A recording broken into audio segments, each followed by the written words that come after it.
Bonjour, David Cohen, je suis psychiatre pour enfants et adolescents et responsable du service de la même discipline à l'hôpital Pitié-Salpêtrière à Paris. Et à ce titre, mon équipe prend en charge toutes les psychopathologies sévères de l'enfant et de l'adolescent. Nous avons un centre, en particulier un centre référent maladies rares et expression psychiatrique, ce qui explique ma présence sur les maladies rares.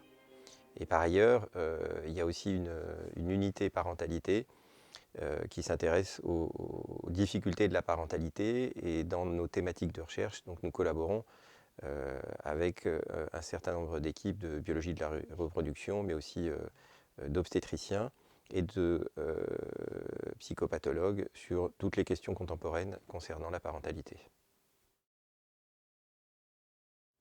Les maladies rares, comme leur nom l'indique, sont des maladies dont la fréquence est rare. Elles ne touchent qu'une personne sur 2000, c'est le seuil qui est à peu près accepté dans les pays occidentaux qui s'y intéressent, c'est-à-dire 0,05% de la population générale.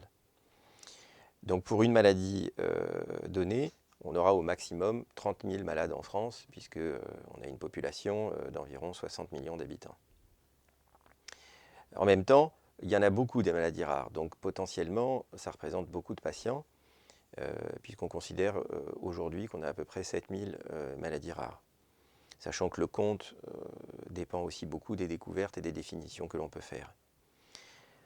Alors une autre terminologie qu'on retrouve pour les maladies rares, c'est le terme de maladie orpheline, au sens de maladie abandonnée par la médecine, parce que en fait, elles apparaissent comme assez peu soutenues et investies en termes de recherche, sauf quand il y a des actions spécifiques qui sont menées au plan politique. Alors on comprend facilement qu'elles soient peu investies, puisque comme elles sont rares, c'est plus difficile finalement de conduire des recherches.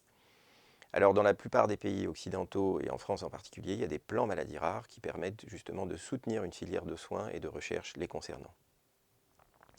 Alors, pour beaucoup de ces maladies, ce sont des syndromes ou des maladies génétiques.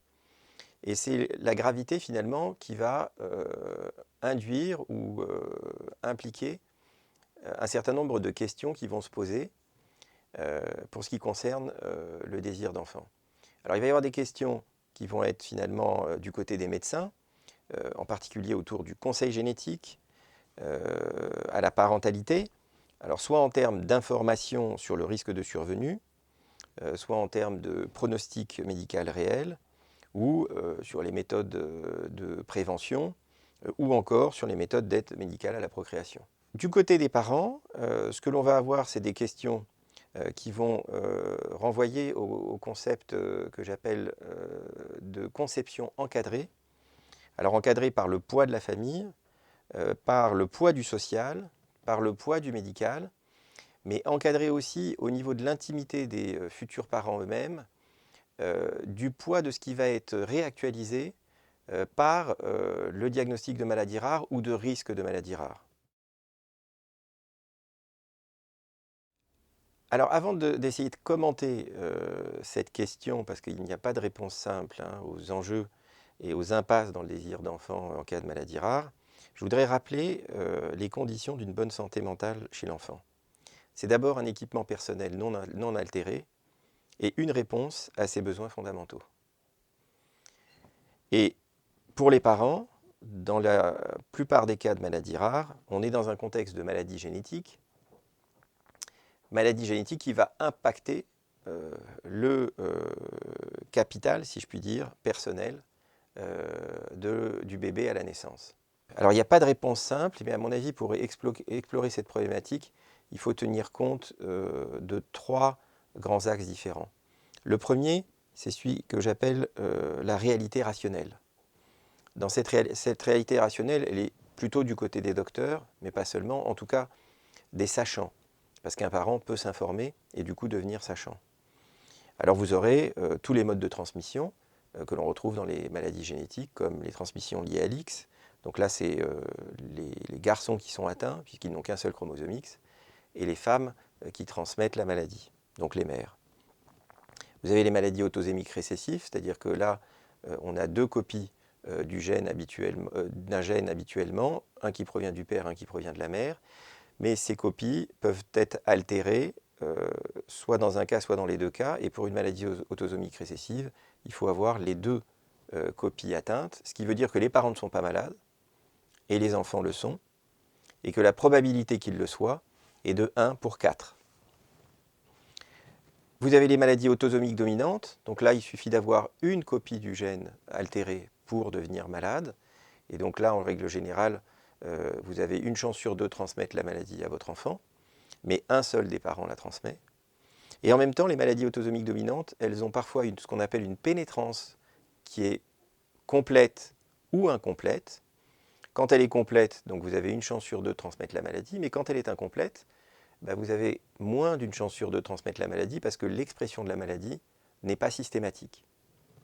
Donc la situation, même de rationalité, est parfois assez compliquée. Et puis vous avez des maladies polygéniques où là la génétique est encore plus compliquée et c'est presque de la génétique statistique. Le deuxième axe, c'est ce que j'appelle la réalité irrationnelle, même si c'est peut-être deux termes qui sont difficiles à mettre en binôme comme ça. Premier exemple de cette réalité irrationnelle, c'est le fait que pour beaucoup de gens, génétique et héréditaire, c'est synonyme.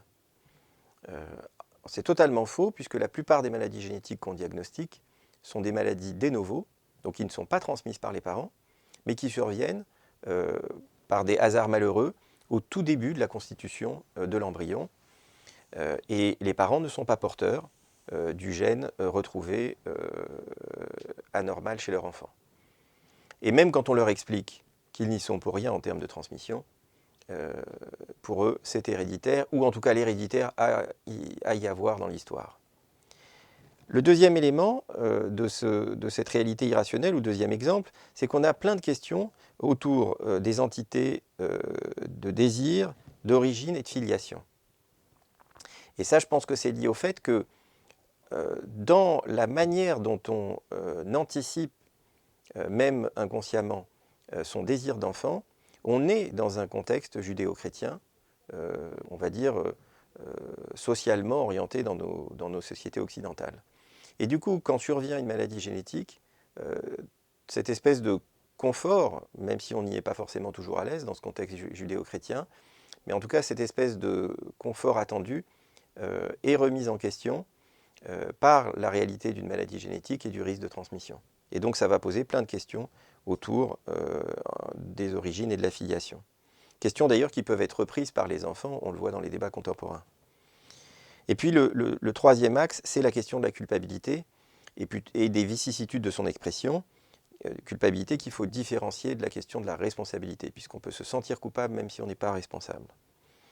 Alors, les vicissitudes de la culpabilité, c'est toutes ces expressions, de la culpabilité judéo-chrétienne, j'ai envie de dire, voire originaire, en passant par la honte, et bien sûr en passant aussi par la logique persécutive, puisque parfois la culpabilité expulse le mauvais à l'extérieur du soi. Et ça implique aussi de considérer du coup des éventuelles fautes originaires, un idéal du moi en échec, puisque c'est le parent qui transmet ce patrimoine, cet équipement personnel non altéré dont je parlais au début de cette discussion, et une gestion également des pulsions agressives. Et tous ces différents aspects sont à prendre en compte pour tous les actants qui participent à la problématique, puisque c'est dans un système, forcément. Il y a un parent, ensuite il y a deux parents, ensuite ils s'inscrivent dans une famille, ils s'inscrivent en interaction avec des docteurs, avec des psys, et je pourrais continuer la liste. Donc c'est très important de comprendre que toutes ces vicissitudes de la culpabilité, elles s'expriment chez tous les actants. Et enfin, cette expression, elle est extraordinairement variable, parce qu'il y a les deux pôles dont je vous parlais tout à l'heure, de la culpabilité incarnée, ressentie, jusqu'à l'extériorisation persécutive. Mais il y a aussi une expression par des phénomènes de déplacement, comme la question de la dette, les comportements induits ou les conduites d'échec, les surprotections réparatrices que l'on voit dans ces problématiques. Et tout cela, en plus, avec des niveaux d'expression implicites, explicites, ou inconscients et conscients.